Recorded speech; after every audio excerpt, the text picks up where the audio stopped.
Welcome to No Contingencies, a real estate live show with no filters, no BS, and no safety nets. This is episode 17 of our show. We are now on the air. I'm Liz Ryan. I'm Parker Pemberton. I'm Nicholas Warper with a camera this week. Hip, hip, hooray. Today's guest is someone who defines what consistency actually looks like in real estate. Not just talking about it, but executing on it year after year. Austin Hardy joined Pemberton in February of 2022, and since getting licensed in 2020, he's built a reputation as a steady, disciplined producer who shows up and does the work. No shortcuts, no hype. Yeah? Okay. Nice. The numbers tell the story. According to our records, 29 homes sold in 23, 32 homes in 2024, and 39 in 2025. Sound right? Give or take. Give or take. Great. That's not luck. That's consistency driven by constant prospecting, intentional database communication, and a level of discipline that most agents talk about but don't sustain. Today, we're going to break down what actually takes to build that kind of consistency and how to stay disciplined when things get difficult. Help me welcome Austin to the show.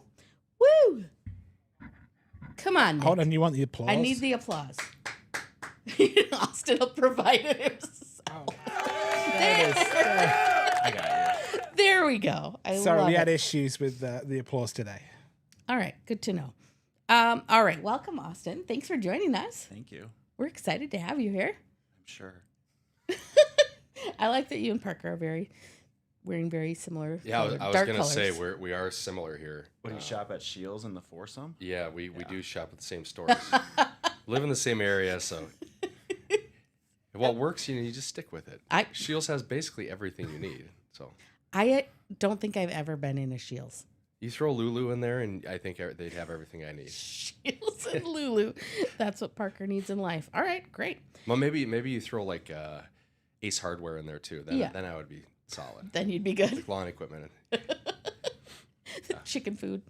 Can you get that at Ace? You can, yeah. Well, there you go. See, you're fine. All right, Austin. Let's talk about you. So you built a reputation for consistency. Year after year, you're increasing your production.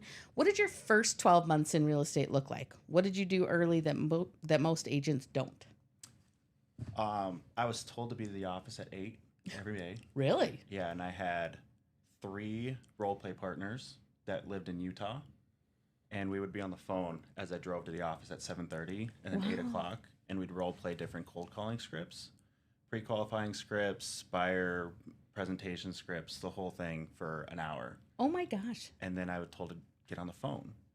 And if I didn't make 50 contacts in a day, so 250 in a week, by the end of the week, I had to pay the person I worked with $1,000. Oh my gosh. And I said to him, I don't have $1,000 to give you. He said, well, you better make your 250 contacts. So I did. Wow. It's all in a spreadsheet still. I'll show you later. Really? Hey, sometimes that's the best accountability right there. Well, it is. It's not the first time I've heard do something or you got to pay in. It reminds me of the 10K video challenge. Yeah. A little bit. Yeah. What? But I mean, 50% of the people are going to say, screw that. I'm not doing that, right? Yeah, I mean, I was 24 and just quit a job. So, like, what else are you going to do? Sit at home? Well, fair. What job did you just quit? I started at Enterprise right out of school. Ooh, okay. Which is actually where I met my wife. Really? Fun fact. Wow. What was she doing there? She was an intern. Okay. She was still in school.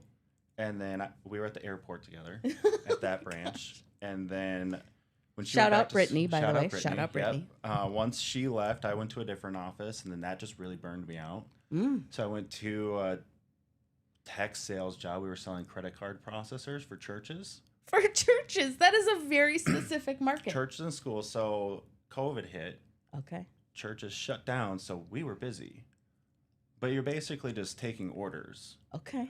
And, you're making $50,000, $60,000. And I'm like, there has to be more to this, right? Yeah. So then I got my license. Okay. What made you think real estate was interesting? I was born in Topeka, Kansas. Okay. 6 months later, we moved to Fort Wayne, Indiana. Mm-hmm. Moved to Columbus when I was 5. Okay. Lived there for 9 months. Moved to Vegas when I was in kindergarten. Started playing hockey there. Okay. Moved back to Columbus when I was in 3rd grade. Okay. And then my parents moved to Chaska when I was 16. Okay. And the realtor in Columbus sold 3 of their 4 houses. Okay. I was like, this lady's got a cool job. And I moved a lot, so I could relate to it. But she was really good. Her name's Delina. Delina Siamaco. Crushes there. And I was 10 years old sitting in my friend's house. And she came over. She was selling their house before we moved. And she goes, "You're James and Dana's kid." I was like, no way. This lady knows that. Oh, my gosh. Pretty impressive. But then, so I had a friend doing it. And I was like, oh, they're doing all right. So Yeah. there has to be more opportunity than sitting here selling credit card processors. Right. So That was a lot of Austin's personal history that I knew nothing about. So now I have to ask more follow-up questions. Sure.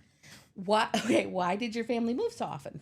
My dad worked for American Family. Ooh. He was just moving up. Each time was a promotion. My mom has taught special ed for 35 years. Wow. I love that. Okay. Of all of those different places that you lived, which one was your favorite? I think I'm a Midwest person. Are you? Yeah. You're not a Vegas person? I was so young. It's so different now. Yeah. I did start hockey there, which was a big part of my childhood. So, like, yeah. Who goes to Vegas to play start hockey? playing hockey? We did. That's funny. Yeah. How old were you then? 5 or 6. 5 or 6 playing hockey. See, six is a good time to start hockey. Mm-hmm. Okay. Amazing. Are you still in touch with that? Tell me her name. Delana? Delina? No. Delina? She wouldn't know who I am. Really? I don't think. Don't you feel like you should reach out and be like, wow, you are part of my origin story? Sure. I think you should. That's my challenge to you. I'm going to ask you next time you're on the podcast. I'm going to make a bet that she remembers you. You're going to be like, because you walked in, she says, oh, you're James and, what's your mom's name? Dana. James and Dana's kid. And you're like, wow, she knows my name. She's going to like, oh my gosh, Austin, you've got so big. And you'll be like, that's why you were a good realtor. 20 years later. I mean, the good ones probably know that stuff. They probably do. Also, I'm going to say, if you don't do it, you have to pay me $1,000, just like your Sure. first real Sounds estate. good. I think that works. Okay, amazing history, and that's so fun to hear. So you're having these prospecting role play calls while you're driving into work. Are you still in touch with those other people you were role playing with? No, they're no longer in. Not in the business anymore. Okay. So then you're making your calls. Who are you calling at that point? I was given a Vulcan 7 login, Okay. which is an auto dialing system. You Yeah. can pull any number on it. Yeah. And we would take a house that the company had sold, and I'd pull 100 houses around it and call all of them. Wow. And what was your script? What would you say?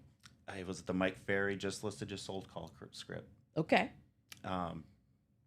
Your neighbor just sold. There was a 3-bed, 2 house. It sold for $500,000. Typically, another couple houses in the neighborhood are going to sell. When do you plan to move? Okay. Amazing. And you just went down the line. Wow. Numbers game. It was a numbers game. You try to add them into your Follow Boss account. You try to set an appointment. I mean, that is a cold call, though. It really is. So you're setting maybe 2 to 3 appointments out of those 250, but you're adding a bucket of 10 to 15 to your database. Yeah. But I didn't really know how to work it as well then. No, you're brand new. But you were just putting all these names into a list and calling them back. Yeah. That makes sense. Do you use that same script sometimes now? I use parts of it. I mean, yeah. Yeah. It's more of it teaches you how to have a conversation versus talk like a robot. That's fair. Is that the first job you had worked that involved outgoing prospecting like that, or were the other ones kind of like that as well? The sales job before was a little outbound. Okay. Yeah. Is that something that you always knew you'd be good at? Outbound calls? Yeah. No. No. Meeting you and hanging out with you, it doesn't necessarily strike me as your jam. Outbound calls? Yeah. I would rather do that than go to a networking event, though. Okay, fair. So, Okay. I mean, look at my disc profile.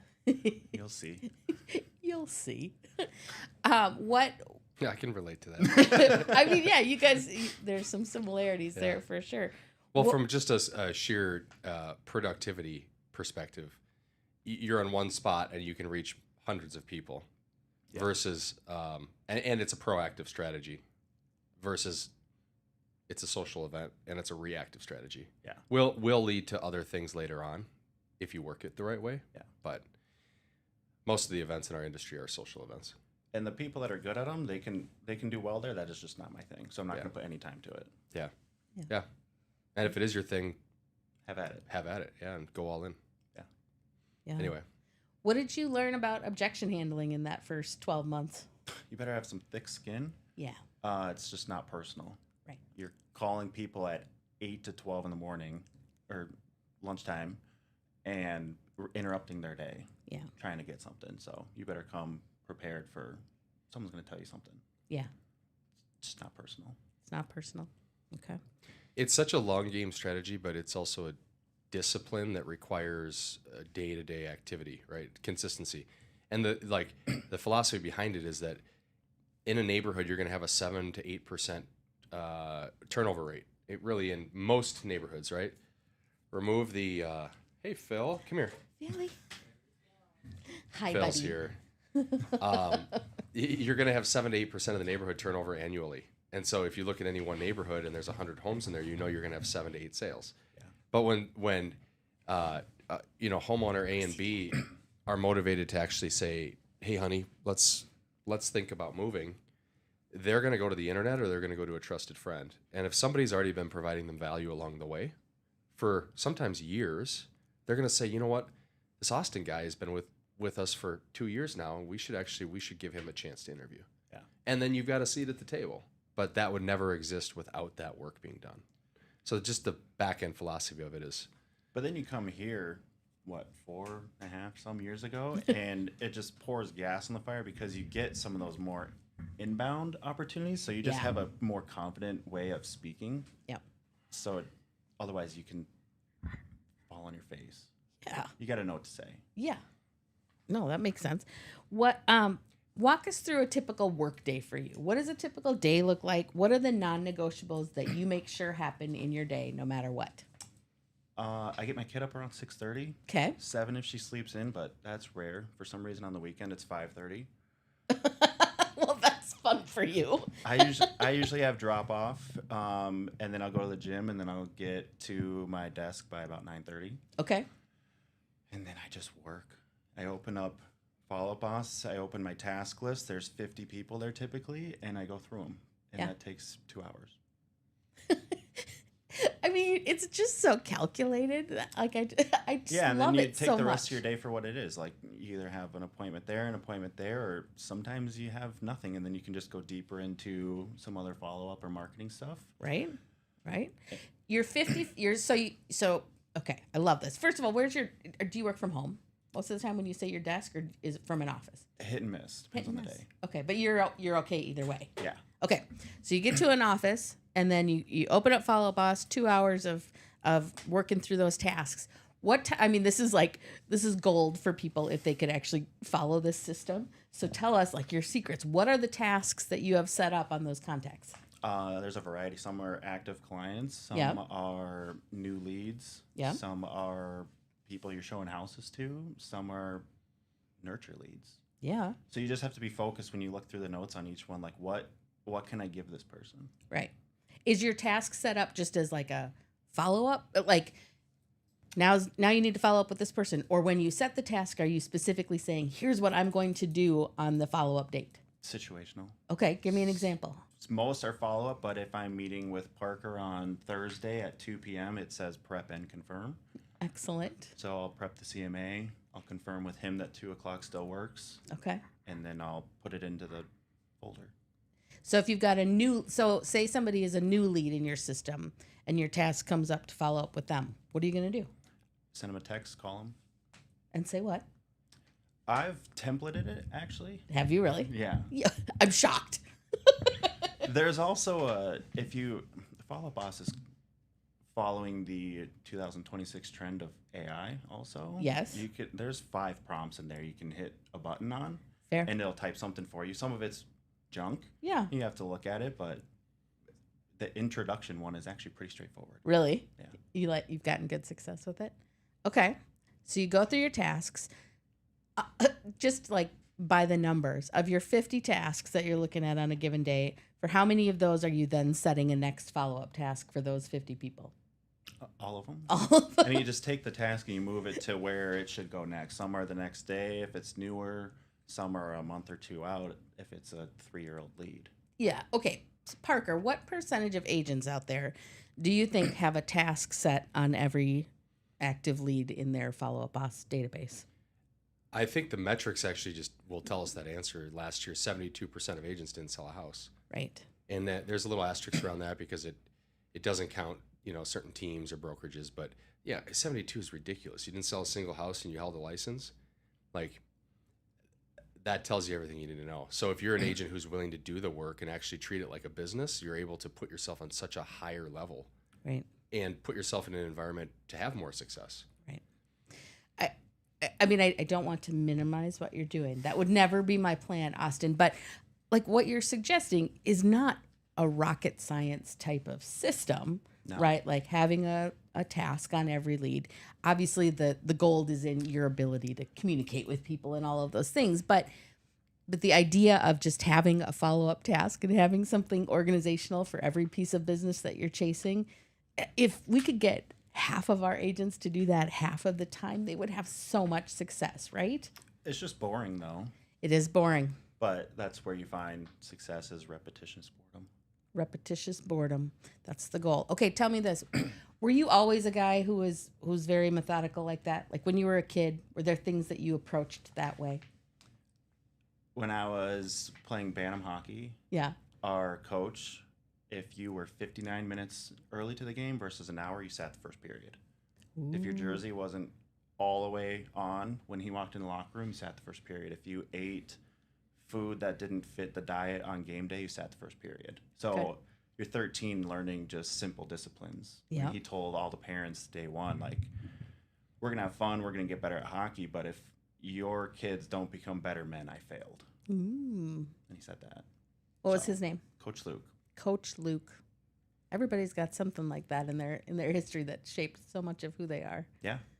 That's cool. I mean, how often, Parker, are you telling me stories telling me or the podcast or other audiences of things from sports that have guided how you approach business today? Often.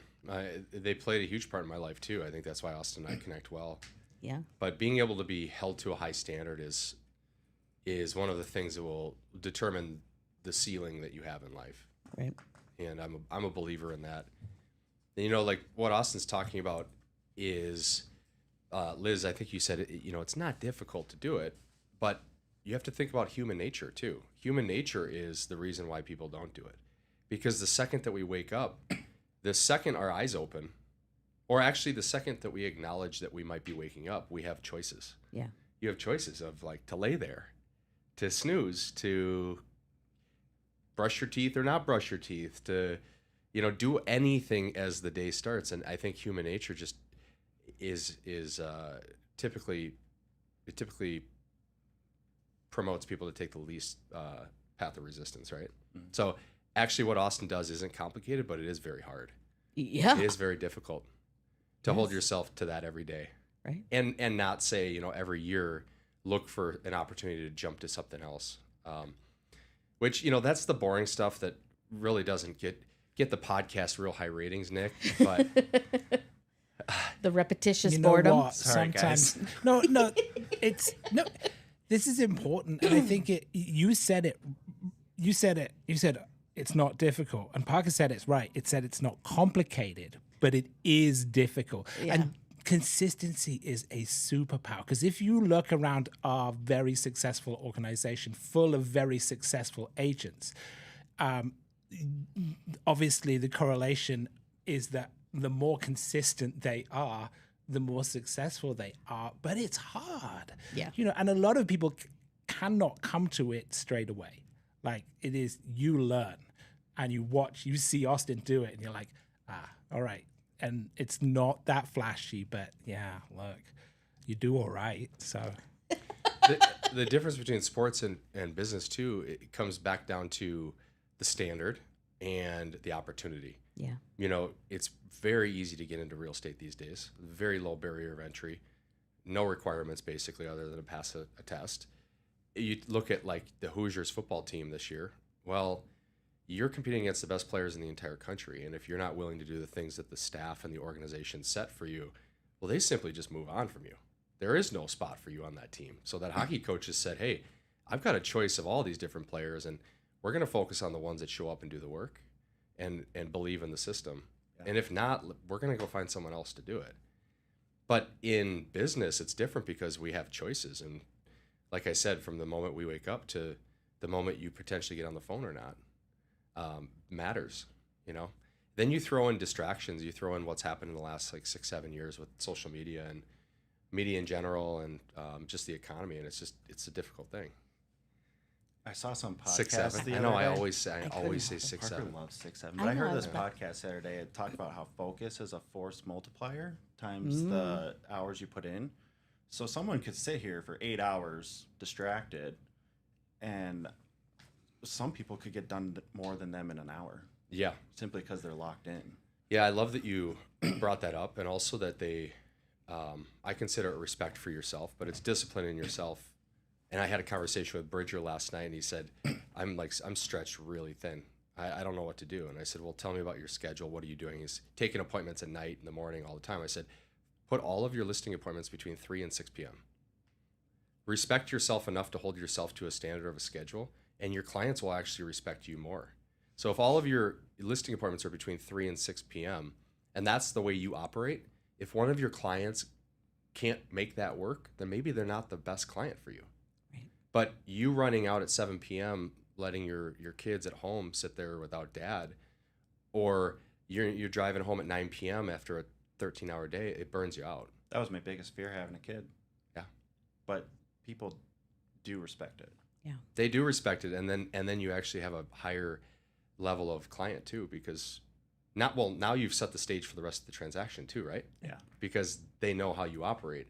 And I don't know, if you flip the script on that and I'm the client and my agent tells me that, I'm like, damn, this person's disciplined, they're scheduled, they respect their schedule.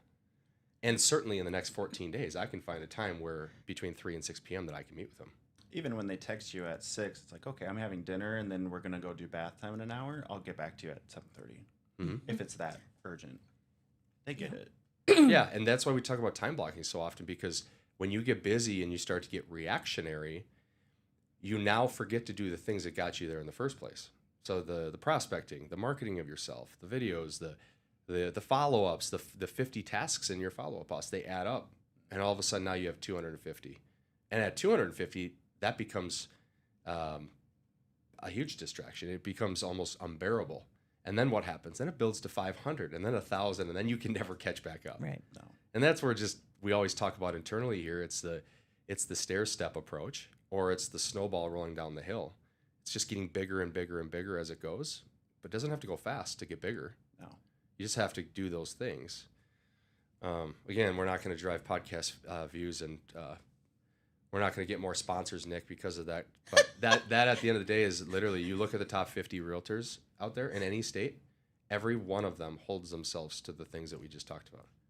So if you want to be in the top 50%, do the things that the top 50 are doing. Or I'm sorry, if you want to be in the top 1%, do the things that the top 50 are doing. Yeah. No, that's completely true. And I think Austin's phrase, this focus as a force multiplier, is so important, because there's so much difference in what you can do in an hour of time as a real estate agent, right? Yeah. I mean, because we certainly have people, especially in such a self-directed business, right? I mean, you are the only one who's determining what you're going to do in a given day. And I think it will be so easy to just say, I was at the office for 8 hours. What were you doing at the office? You know, and like, it's great to connect with other people, and we need that sometimes, and we need the culture, we need those things. But were there periods of time during the day where you had that type of focus, that you were actually getting through those tasks and doing the things that are the repetitious boredom? There's a brick here. You can brick your phone, Can I jump in here And real just- quick? turn it off. Yeah, you Because can. Yes, I've you got can, a Nicholas. this is an important thing. Real estate is a bit of a home for people whose brains don't always work in the same way. Real Yeah. estate is a great place for many, many different types of people. And I'm the poster child for like the raging ADHD of someone who can get less done in 3 hours than Austin can in 30 minutes. Yeah. But I've had to develop strategies to do certain things that that might seem completely normal. I have to distract a whole part of my brain if I have specific tasks to do, like let's say I am editing video that doesn't have any dialogue. I have to put on a show or music in order to distract a whole part of my brain in order for it to function. And that's just a roundabout way of saying, like, we all struggle with these, you know, these strategies for doing different things. And again, that's why I think that focus, that ability to be super disciplined, it's a learned skill that comes over time. And I think a lot of people have to overcome just that barrier to entry. I think that's exactly right, because such a huge percentage of real estate agents are super social, you know, somewhat like you're very social, Austin, and I love hanging out with you, but I wouldn't call you like social butterfly, right? I mean, there are lots of real estate agents who love the constant motion and the being with other people, and for that brain to switch gears and focus the way that you do, maybe a little bit more naturally, that's a tough thing. Yeah. Yeah. I mean, so both of you, you know, you're having to stretch in the social ways. They're having to stretch in the more focused, you know, calm ways. It's interesting. Yeah. Yeah. But I would say you have to play to your strengths and Yes. recognize that. So it's awareness and self. You know, understanding like what are you good at, what do you like to do, and what what challenges you or what makes you feel uncomfortable. And you have to be really mindful of that as you approach the business, because I think you play in that area of being adaptive too much, and it drives you to burnout Right. or quitting. That's so true. Yeah. Okay, so consistency, clearly one of your superpowers. Check. Discipline, check. I would say another one of your superpowers that we have not yet hit on is your email marketing. You do a fantastic job. And it's like this sleeper thing that you're doing that people aren't aware of. And because I see it on our follow-up Austin, I'm like, my gosh, Austin is sending another one. So tell us, what's your plan there? Like, what do you do? I come up with a story Yeah. that happened or a stat in the marketplace. We do a bi-weekly market update training Yeah. here. Yeah. So you take that and you just start typing about it. I don't chat GPT it Yeah. because you can tell if something's chat GPT written. Yeah. I learned it from Parker and probably Chet Black too. Just read their Facebook posts. Yeah. There's a ton of white space. There's a lot of incomplete sentences, which Yeah. is how my brain thinks. Yeah. And they're short and to the point, but it keeps you moving. Yeah. And you just turn that into something of value and send it. Yeah. 2 to 3 a week. 2 to 3 a week. That's Yeah, amazing. I had a coach early on tell me, you know, Parker, number one, email marketing is not going to be it's not going to be an incoming lead funnel in the early stages, right? But long term, it's a predictable way to stay engaged with your people, which end up actually attracting those responses back. And they said, go follow your favorite top Fortune 500 companies. Go sign up on all of the website, like the email, you know, accounts for like Target, Best Buy, Ace Hardware, Scheels. Go do that. And if you're listening to this right now, pick 3, because if you do more, you're going to get inundated. Yeah. But realize that they put billions of dollars into their marketing programs of how to keep their brand in front of people. Yeah. And they said, you know, you're the same way. You're your own brand as a realtor, and you need to stay in front of them all the time, providing value all the time. And so when I signed up for it, I realized Target literally emails you 5 times a day. Zillow emails you properties I get them all the time. 5 times. Yeah. And if you're in the phase of being transactional, they're very valuable. But in the back of the mind, if you're not transactional, it's brand building and delivering value. As an agent, we're hyper local. So we have the advantage of knowing what's going on in certain neighborhoods and certain marketplaces.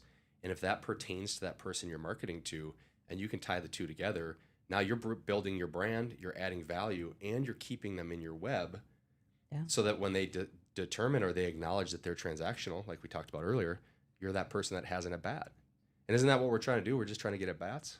Yeah. I get tons of responses on them that say, these are great. Keep sending them. Mm-hmm. That person doesn't need to transact right now, but they read it. Yep. So you're there. But You're being in the game. different is, and that's what you're doing, being more intentional and a little bit more interesting. And that's it, being a little bit more interesting, right? It's like, Yeah. oh, I think he actually did write this. I think I can tell that he wrote it. Like, that's huge. And it actually does make a difference because it stands out really easily. For sure. Tell me this, Austin. I think sometimes agents are a little bit intimidated by the idea of writing that much. And I think that's part of the reason that we resort to ChatGPT is just, I'm not a great writer.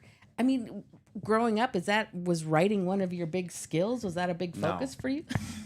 I'm sorry, say that again when I'm not talking. Was that a big focus for you? I was not a studious person by any means. Okay. And so how did you get past that? You just start. Yeah. And people will respond on some of them like, oh, you had a typo there. You spelled that word wrong. There's a little gap in that word. Like, okay, but I'm human. You know I wrote it then. Right.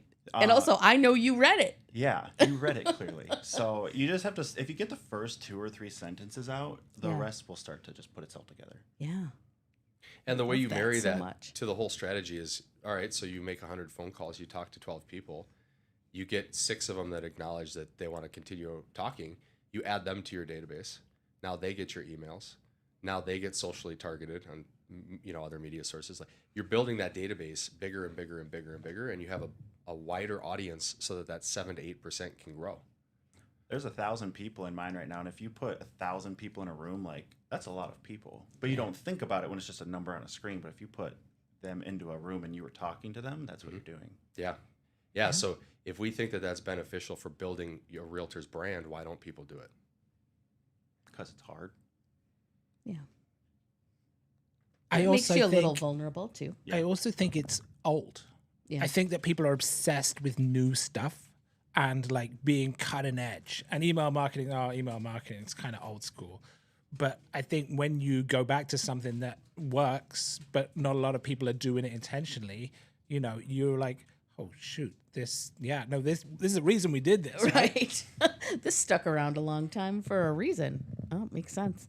Okay. So, you're telling us about all these amazing things that you do, which I love to hear about. Sometimes it's not all sunshine and roses. How do you get through weeks where, things just aren't, it's slower. Deals are falling apart. Things aren't going your way. How do you keep yourself moving forward?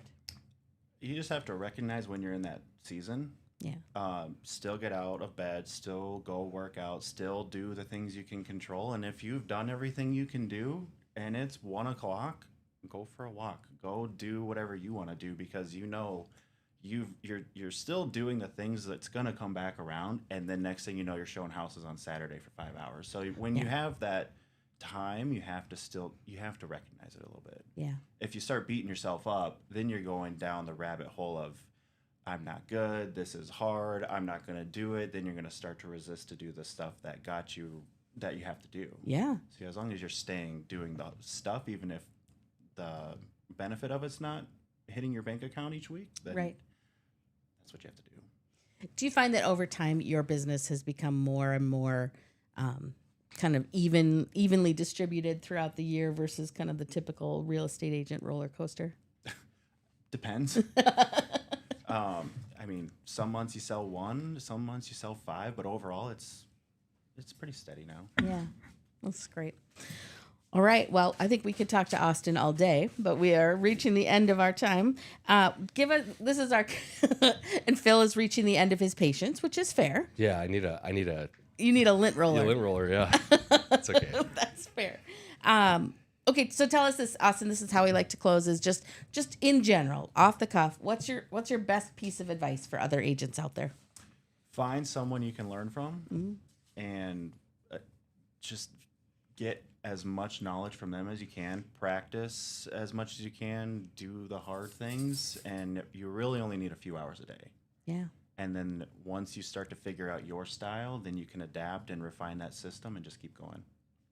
I love that. Yeah, love that too. Great. Well, thanks for joining us today, Austin. Thanks. Appreciate it. Thanks, Phil. Thanks, Philly. Oh, he's back to sleep now. Hey, that is it for today's episode of No Contingencies. If you got value from this conversation, and I assume you did because Austin gave us a lot of value just there, take a second to share it with another agent who's serious about growing in this market.